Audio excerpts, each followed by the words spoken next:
PSP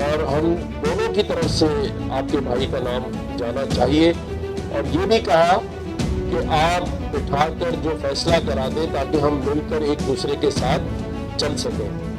میں نے یہ ساری بات جب میں اپنے گھر پر گیا اور اس ڈنر میں، تو عارف حبیب صاحب یہاں بیٹھے ہیں ایز اے وٹنس، اور بھی بہت سارے لوگ ہیں، یہ آصف کھرجا سمسم بھی ہے، سارے لوگ، اچھا میں غلطی سے نام بتا دی، ویسے تو میں بہت سارے بتا سکتا ہوں، لیکن میں نے وہاں یہ بات کی اور میں نے یہ کہا نبیل بھائی کہ لڑنے کا فائدہ نہیں ہے، ان ڈنرز پہ اتنے پیسے خرچ نہ کریں، اور پھر ہار جیت کے بعد وکیلوں پہ پیسے خرچ نہ کریں، ان پیسوں سے فیڈریشن میں کوئی اچھا ہم کام کر لیتے ہیں ان لوگوں کے لیے جو معاشی بحران کا شکار ہیں۔ یہ پیسہ آپ کا اور ہمارا سب کا ضائع ہو رہا ہے، اور دیکھیں میرا یہ ماننا ہے کہ پاکستان جو ترقی نہیں کر رہا، اس کی ایک بڑی وجہ ہماری ریپوٹیشن ہے، جو دنیا میں بھی خراب ہے اور پاکستان میں بھی خراب ہے، اور وہ کیوں ہے کہ ہم ایک دوسرے کو برداشت نہیں کرتے۔ میں اپنی مزید بات کرنے سے پہلے ایک چیز دل سے چاہتا ہوں، اور آصف بھائی بیٹھ جاؤ، اوپر جو کرنے جا رہا ہوں اس میں آپ کا بیٹھنا بہت ضروری ہے، کیونکہ میں سب کو کھڑا کرنے جا رہا ہوں، اور میں چاہتا ہوں کہ ہم ایک ایسی شخصیت کو اسٹینڈنگ پوزیشن دیں، کھڑے ہوں، جن کو ہم دل کی گہرائیوں سے پیار کرتے تھے، اور اس شخصیت کا نام ہے ایس ایم منیر۔ دیکھیں یہ باتیں تو ہو گئی، ہم جیت بھی جائیں، پاکستان ٹھیک کرنا ہے یا نہیں کرنا، پھر سے بتائیں، چاہتے ہیں کہ پاکستان کی عزت ہو، پاکستان کا مقام ہو، یا بس ایسی ہی گاڑی چلتی رہے، جب ختم ہو جائیں یہ $1-2 بلین پھر جا کے مانگ کے آ جائیں، 1 اور 2 پہ ہی سوئی اٹکی ہوئی ہے، اور پورے پاکستان میں کوئی ایسا مرد عام موجود نہیں ہے جو ہاتھ اٹھا کے کہے کہ یہ $1-2 بلین مجھ سے لے لو۔ اس کا مطلب 76 سالوں میں اس پاکستان میں بھی کوئی 5-10 بلین کا آدمی نہیں ہے، اور سچا پاکستانی ہے تو ہاتھ اٹھائے اور کہے کہ یہ قرضہ میرے ذمہ ہے۔ عارف بھائی اٹھانا چاہتے ہیں لیکن وہ منع کر رہے ہیں، نہیں خود منع نہیں کر رہے، غور اعجاز منع کر رہے ہیں، کہہ رہے بھائی میرا شعر لگے ہوئے کیا کر رہے ہو۔ حنیف نے کا ہاتھ نہیں اٹھانا ورنہ میرے سارے شعر ڈوب جائیں گے، اور 2 بار انہوں نے ہاتھ پکڑ لیا ان کا، ورنہ مجھے پوری امید تھی کہ عارف حبیب صاحب ہاتھ اٹھائیں گے۔ تو یہ کب ہاتھ اٹھیں گے، اور کب ہم سب مل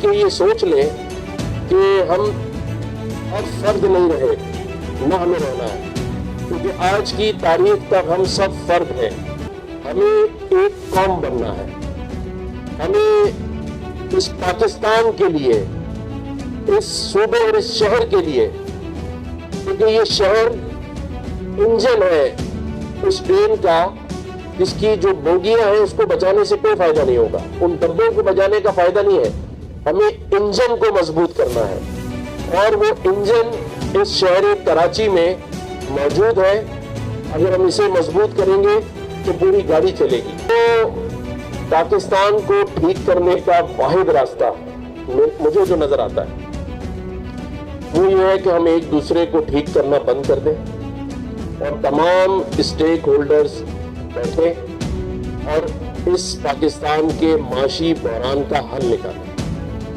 دیکھیں جو کرنسی ہم لوگ جمع کر رہے ہیں نا، اور ہم نے جہاں جانا ہے کچھ سالوں بعد، کئی سالوں بعد، وہاں یہ کرنسی نہیں چلتی جو آپ جمع کریں، اور دنیا میں بھی دیکھ لیں، اگر عمرہ کرنے جانا ہو تو ریال خریدتے ہیں، US جانا ہو تو ڈالر خریدتے ہیں، اور آخرت میں جہاں جانا ہے وہاں یہ کرنسی نہیں چلتی، اور وہاں کی کرنسی کے لیے کچھ نہیں کرتے۔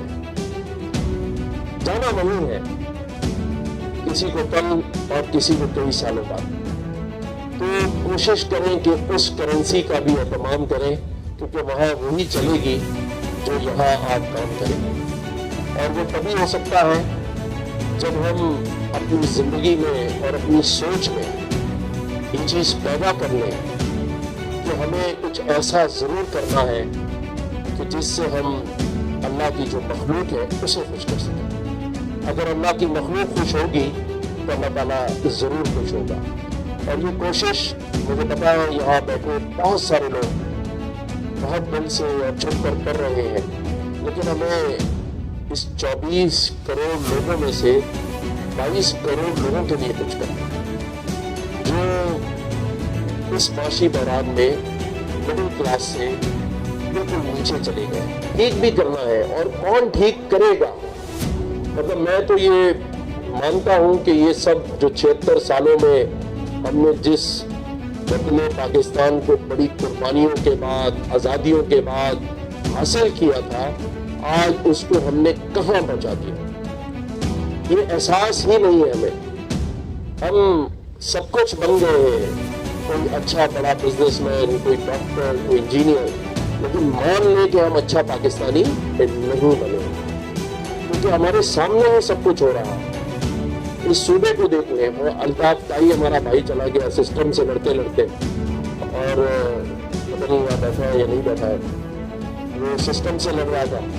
اب آصف بھائی کے ہاتھ میں لے کے چلا گیا کہ سسٹم سے لڑوں گا.